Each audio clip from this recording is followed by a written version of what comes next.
a break from it. So I have a good friend here with me today, and I'm really excited for you all to meet him and get a chance to listen to what he's doing. As music director for the Peoria Symphony Orchestra, associate conductor of the Ravinia Festival, and a frequent guest conductor all over the world, George Stelluto has performed in major concert halls in over a dozen countries in Europe, Asia, South America, and North America, including 20 states here in the U.S. He has appeared in the Juilliard Orchestra with Orchestra Philharmonica in Ecuador. He's been with the Hartford Symphony, the New York Ballet, the Transylvania State Philharmonic in Romania, and the list just keeps going on and on. During his tenure, which we figured out was 12 years now here in Peoria, he has led the PSO through a lot of changes. Very impressive changes, consistent growth, artistic excellence, the subscription services are up. And during the pandemic, he was actually able to do an entire season of concerts done publicly on radio and commercial television. And they were reaching around 200,000 viewers for the entire season. So at a time when the pandemic was changing everything for us, he was finding innovative ways to get this type of music out to our community. And so through all of that, he has done a lot of great things with our community, not only for the orchestra or the symphony orchestra. So if you would please give a big round of applause for my good friend, Maestro George Stelluto.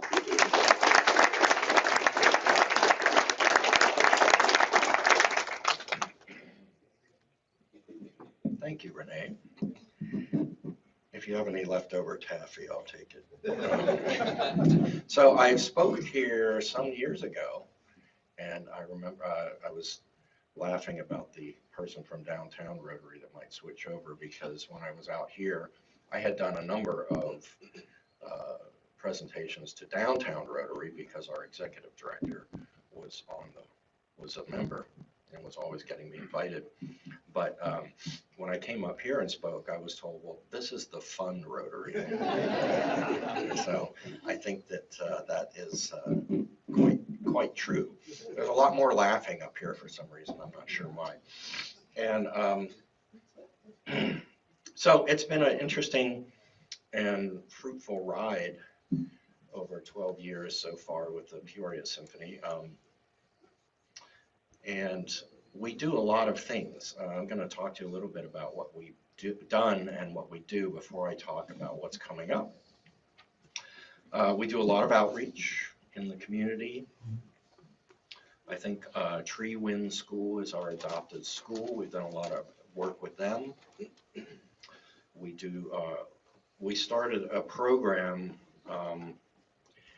when I first got here where, you know, it's fun to have a great guest artist come play a solo with your orchestra, but it's even better when they spend time in the community. So we started targeting guest artists that could come here and spend 4 to 7 days in the community and meet people and do outreach and work with kids. And I think that's been quite successful. And now that's now named Resident Artist Week, or RAW.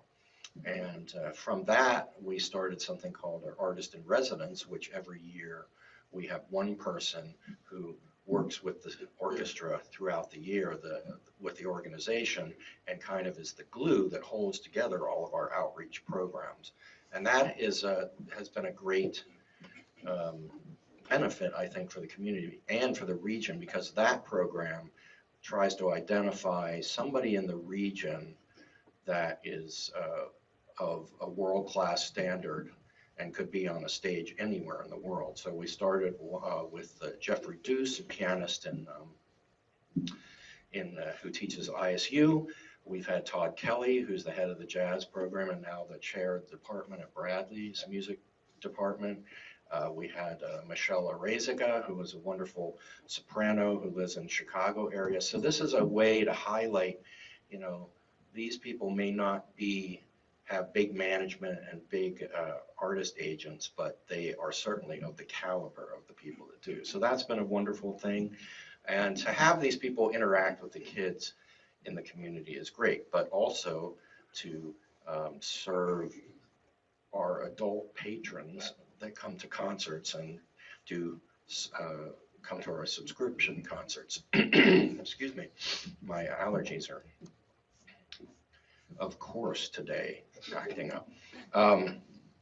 But the other things that we do is we try to, as we're moving into the future, we've tried to be very comprehensive in our programming. So we don't just do Beethoven and Mozart. We do Broadway and jazz with the orchestra in the community on our subscription concerts. We play in many different venues around the city, not just in the Civic Center, though we love to play in the Civic Center. And we try to have a diverse group of artists with stories that are important for the citizens of Peoria, and especially the young people of Peoria to hear. So, the watchwords now are diversity, equity, and inclusion. And so I was getting ready, as you may know or may not know, next year is the 125th season of the Peoria Symphony Orchestra. And there are very few communities in the country, even big cities, whose orchestras have existed that long. But as I was going through what we were doing for next season, I was trying to come up with some way to look at, how are we addressing this diversity, equity, and inclusion issues. And really what happened is I went back to the first year I was here as music director, and went through all of our guest artists, and it turned out that we'd already been doing that just from the standpoint of trying to find excellent artists. My mentor and friend, James DePriest, was a conductor of the Oregon Symphony, Tokyo Metropolitan Orchestra, Malmö Symphony, and the Quebec Symphony. And he and I worked closely together at Juilliard when I was the resident conductor there, and he was the director of orchestral activities. And Jimmy was a Black American musician, and his aunt was Marian Anderson. I don't know if you know that name, but I didn't know who Marian Anderson was. And one time Jimmy said, "Hey, I'm going to be in New York, and I'm going to have dinner with my aunt up in Danbury, Connecticut, if you want to come and hang out." So I took the train down, and we sat all afternoon and talked, and then we sat down for dinner, and Marian Anderson walked out and sat down at the table. If those of you don't know who she is, she was the first Black soprano, mezzo-soprano, to sing at the Metropolitan Opera, and she sang in front of 200-some thousand people on the steps of the Lincoln Center in the 1930s. Wonderful voice. I think Bruno Walter said she was a voice that only occurs once in a century. And Jimmy was her nephew, and so Jimmy and I had talked a lot about this idea of inclusion, but he was always stressing excellence. And I think that's what we had done, and it just happened to turn out that we had a broad range of soloists from all kinds of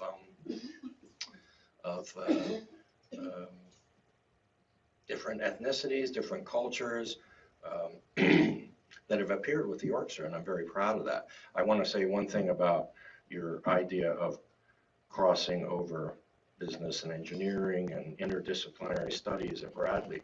James DePriest's degree was not in music. He went to the Wharton Business School in Philadelphia.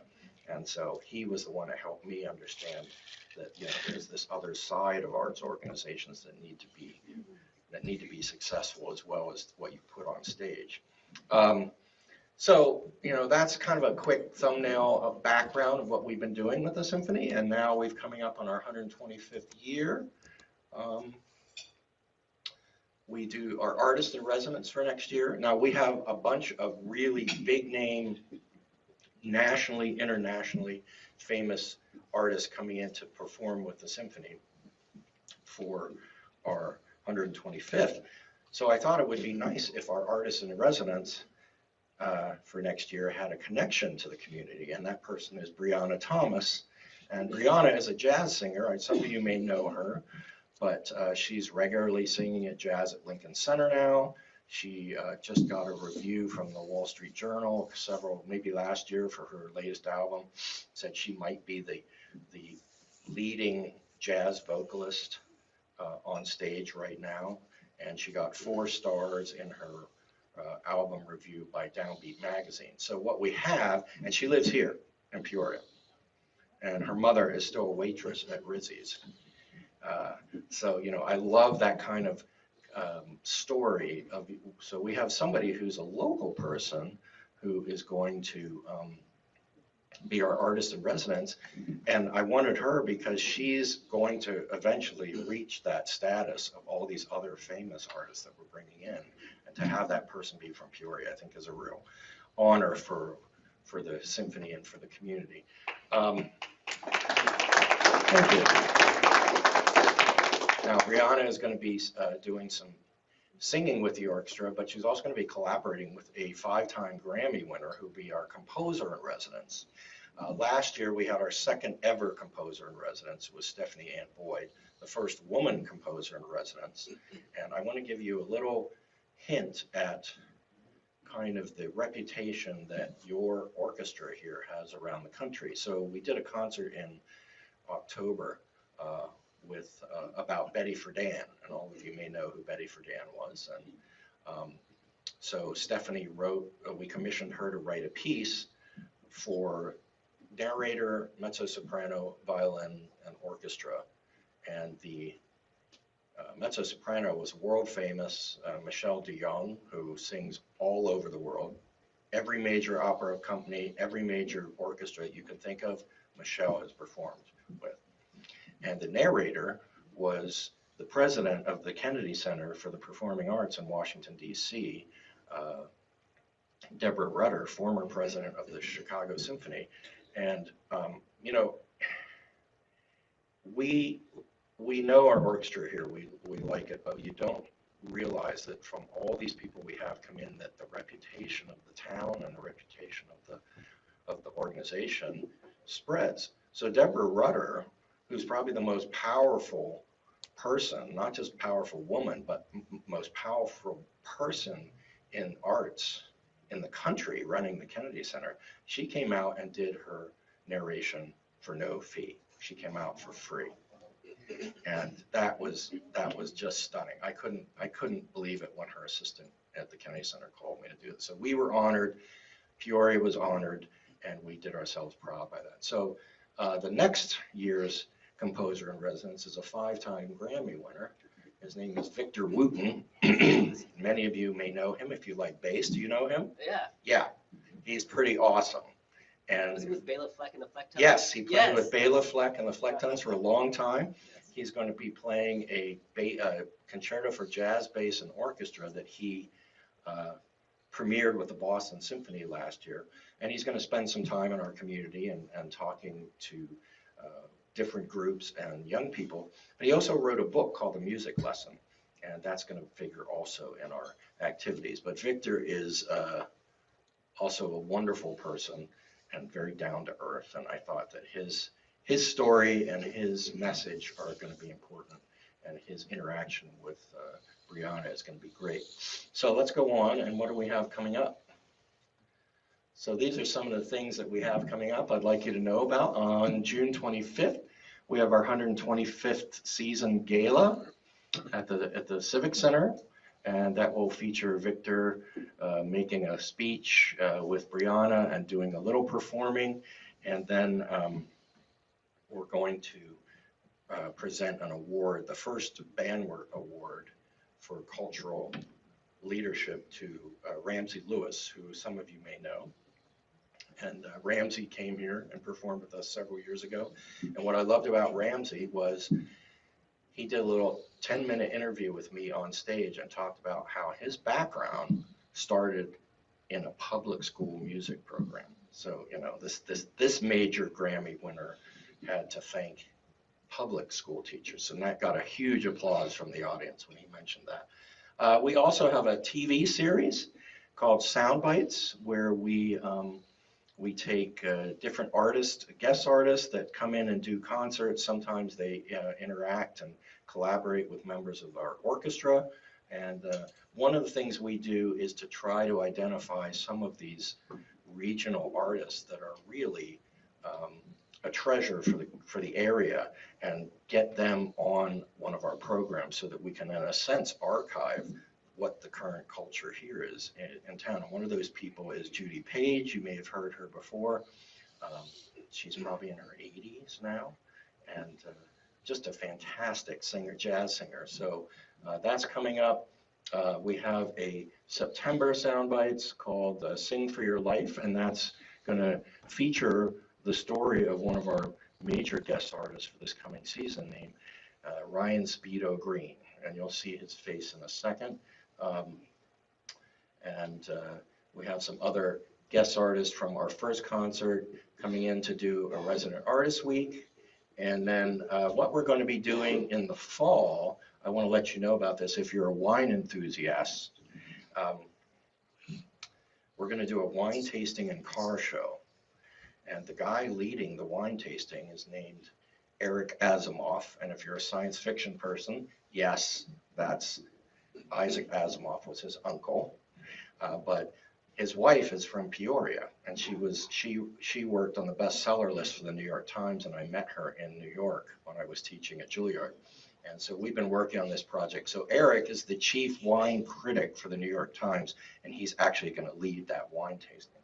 So thank you to Deborah Asimov, his wife, for helping us set that up. So Ryan Speedo Green. How many have heard of him? Anybody? Yeah, very few, right? You're going to, because I think there's going to be a movie about him coming out. Ryan was born in a crack house in Virginia. He was in jail at the age of 12. And he eventually, I think last year he made his debut as a baritone soloist on the stage of the Metropolitan Opera. Managed to turn his life around, but he attributes his turnaround to the people around him that helped him. And Ryan came in and recorded one of our shows last September, and we spent a lot of time together. And you know, he said that before he got thrown in jail, he was put into a class for difficult students. And he said, I threw my desk at the teacher the first day and told her I would not be taught by a white woman. And he said, she didn't throw me out, which I thought was weird. And eventually, you know, he settled down, and that when he was in jail, she called him every week to tell him, this isn't the end of your life. You can get through this. And then when he got back to school, the school went on to New York every year for a trip, and he couldn't afford it, and an anonymous donor paid for him to go, and that's where he went to the Metropolitan Opera for the first time, heard a singer, a black woman singer, and decided, I want to be an opera singer. He only found out a couple years ago that it was that teacher that paid for his trip. So Daniel Bergner, who's a New York Times writer, wrote a best-selling book called Sing for Your Life, and it's the biography of Ryan Speedo Green. That show will be airing in September before he comes here to sing in our Beethoven 9 performance. And that's our season opener. The Apollo Chorus of Chicago is coming down to participate in that, and that's going to be a fantastic concert. Roderick Dixon is a tenor, and he's from Chicago. He'll be singing with the orchestra and doing some more projects with us. And Michelle Orezga and Naomi Okano have both been to Peoria to sing before.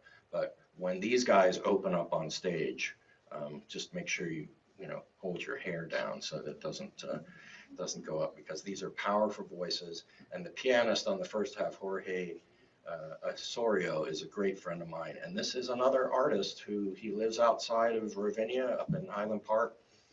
Not many people know about him. He's played concertos with almost every major orchestra in the country and around the world. And he just has this quiet life with his family up in near the Chicago area. But what's interesting is his son used to be a percussionist in the Peoria Symphony. He used to come down and play. So I like to try to find these connections and build them. In October, if you're a fan of really huge classical pieces, we're doing the Mahler's Fifth Symphony. And this is you notice there's no guest artist on there. The guest artist for that concert is the orchestra, because so few orchestras can do a good job on this piece. And so that's why I'm excited about it. When you hear some of our principals playing their solos, especially our principal, Sarah Carrillo, you won't believe that a trumpet can sound like that. Going on, this was a very successful concert that we did this year. It was called Bach at the Cathedral, and it was a program of all Bach, and it was the highest grossing concert of the season of this year. And what's amazing about that is that the Cathedral invited us back. We're opening it up. We're going to do some Vivaldi and Bach, and you'll see there's this little known violinist, yours truly, down there. I'm actually going to venture out and play something with Simon Michael, who's a violinist in the Chicago Symphony, and we're inviting down. But the rest of the soloists on that program are all our principals. So that was a great concert this year, and there was a lot of demand, so we brought it back for next year. In December, Roderick Dixon is coming back, and he has a program called Too Hot to Handle, and it's a gospel version of Handel's Messiah. So it's very fun, and it's really cool, and we're hoping that it can be something that maybe we do every other year, and on the off years we do the regular Messiah, and keep that going in December. But this is an event that they do in Chicago and Detroit every year now, and it's a huge success, so I'm hoping we can start that tradition. Going on, their January Soundbites, this is where Victor and Brianna will be working together again, and the TV program will be based on his book called The Music Lesson, which is selling very well, and I'm looking very much forward to that. And then in January, we have our regular matinee that we do, and that will feature Victor with his bass concerto and Brianna on doing some jazz standards on the second half. Now, the nice thing is we try to collaborate. We try to come up with as many projects that involve more than us in Peoria. And if you know anything about music ed, you know that IMEA convention is in Peoria in January. And so Victor has agreed to do a jazz clinic for all those students that come from all over the state to participate in IMEA. So I'm very excited about that. February, this is usually called our romance concert, and I have this friend who I met years ago, Janice Martin, and she's an acrobatic violinist. And so when she approached me about this, because I hadn't talked to her in years, and we kind of reconnected 6-7 months ago, and she said, would you ever consider having me come to Peoria to do my acrobatic violin stuff? And I thought, this is going to be really cheesy, and I said, well, can you tell me, so she had worked with something called Cirque de la Symphony, which is a Cirque du Soleil type of program. And I said, well, can you tell me where you've done this before? And I was very cynical about it. I think she was a little hurt. But she said, oh yeah, well, I just did it with Boston Symphony and the New York Philharmonic and the Cleveland Orchestra. I was like, oh, okay. So, but Janice is going to come, and she's designing a show of acrobatic violin solos with the orchestra, and the Central Illinois Ballet is going to participate as well. And she's designing this exclusively for the Peoria Symphony's 125th season. So that's really generous of her. That should be an exciting show. And then in March, we take a step back to a more traditional program. Otto Carrillo is the utility horn with the Chicago Symphony. His wife is our principal trumpet. And Christina Lamprey is a cellist who I worked with in Ecuador doing outreach and concerts there. And so she'll be excellent. And they both will be doing outreach and stuff during their time here. And then we have a grand finale. And I want you to stay tuned for that, because I'm still trying to nail down the logistics with the guest artists that we're bringing in. But I think that's going to be an exciting end to the season. And you'll notice that we're in a lot of different venues. We're in the Cathedral, we're at Grace Presbyterian, we're at the Convention Center Theater, Civic Center Theater, and this one will be at Bradley's Renaissance Center. So that's a new one for us. And that's pretty much it. So if you have any questions, thank you for having me.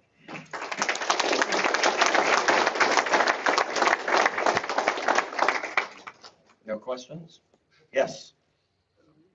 Yeah. You. Oh, okay. So you had mentioned that you guys work with Tree Wind and getting the youth involved. Do you guys ever do anything? My kids are obsessed with Fantasia. Do you ever do anything that is geared more towards the kids in music that they would recognize or know that would? Well, in January, we did an all John Williams concert. And it's funny that you asked this question because last week I was at Costco and I was shopping and I'm pushing my cart down an aisle and this husband and wife and their little boy who is maybe this tall come around the corner and he's like looking at me and he's looking at his mom and he's looking at me and his mom's like, go ahead. And so finally he's like, are you that conductor guy? And I said, yeah. And so she said, we were at the January concert, the John Williams, and so he chose, I guess he plays some kind of baseball, and his father's the football coach at Richwoods, I think. But he chose the Indiana Jones theme as his walk-on music because he loved it at that concert. But we do a lot of stuff like that, and the January concert is usually something that's geared toward young people. And the reason this one next season may not seem like it's as much like that, but it is because we're collaborating with IMEA and their educational convention. So we're hoping that we're actually going to open up our rehearsal to the IMEA students to come and observe Victor because they'll probably, we don't want them to have to pay big bucks for that. So we do a lot of stuff, usually one concert a year, plus we do 2 student concerts every year. We have that coming up April 28th this season. And that usually features a young soloist from our guild's student competition. And we'll be doing Harry Potter and Star Wars, and then a piano concerto by a young pianist. And I think right now we do 2 performances on the same day. And I think right now they have over 1,000 kids for each concert are coming from different schools. So we do lots of that, and plus the outreach stuff. So if you're interested in what we're doing, you can call the symphony, or you can just call them and they'll give you my email address and we can get you that more information about that. Any other questions? Yes. Yeah, thank you for being here. Sorry, I'm so long-winded. You're a great speaker. So the question is, 124 years, it's going to be 125 years next year. How did we do it? That's a good question. There was a guy named Harold Plow 124 years ago, 125 years ago, who said, why can't we have an orchestra here? And just decided to do it. And I gave a speech, I think for our 120th year, and we talked about Harold Plow and the vision. Harold Plow was a real innovative thinker. He presented the first July 4th fireworks show in Peoria. He had his telescope that he built, I believe, is in the Historic Society downtown. He founded the Peoria Symphony and conducted it. And so he did a lot of things in the community just because he was an innovative thinker. And what I said about Harold Plow was, we can be proud of his innovative thinking, but we have to be careful not to be seduced by our history. What we've had with the Peoria Symphony is many, many iterations of innovative thinking to keep it moving forward. And I gave a speech to downtown Rotary, and I started out by saying, the pandemic was terrible. There was a lot of fear. We didn't know how to handle it. Concerts were being canceled, seasons were being canceled, church services were being closed down. And I followed up with that saying, I'm not talking about 2020, I'm talking about 1918. So, the symphony went through that. So we've gone through 2 pandemics, and I think it's a can-do type of attitude. And I've been very proud of the board and the work they've been willing to do and the trust they put in me. And we have a new executive director coming in at the end of April, Anthony Murata, who I'm very excited about. Been happy with Susan Hoffman, our outgoing executive director. But it's not just the conductor comes in and does this stuff, because if it was, it would be more of a kind of a small time operation, because nobody can do all these things. It has to have a team, and we have a good team. So I think that's how we've gotten here. And we've been blessed with a lot of support. And I think that this is the time for this music. Somebody over there was talking about their interest in brain development and things like that. The science coming out now on brain development and brain research is showing that the arts are not a frivolity. They're really important in mind and brain development and brain maintenance. So I gave a talk to Ollie several years ago on the economic impact of the arts, and one of the main features of that was talking about workforce development and how just the study of art in school, in public school, completely changes your likelihood of graduating, your likelihood of going to college. So this is all brain wiring, and if you want some really fascinating books, contact me and I will give you a list, because it'll blow your mind what's coming out from the arts being part of education and part of your life. Any other questions? All right, well, thank you. Appreciate it.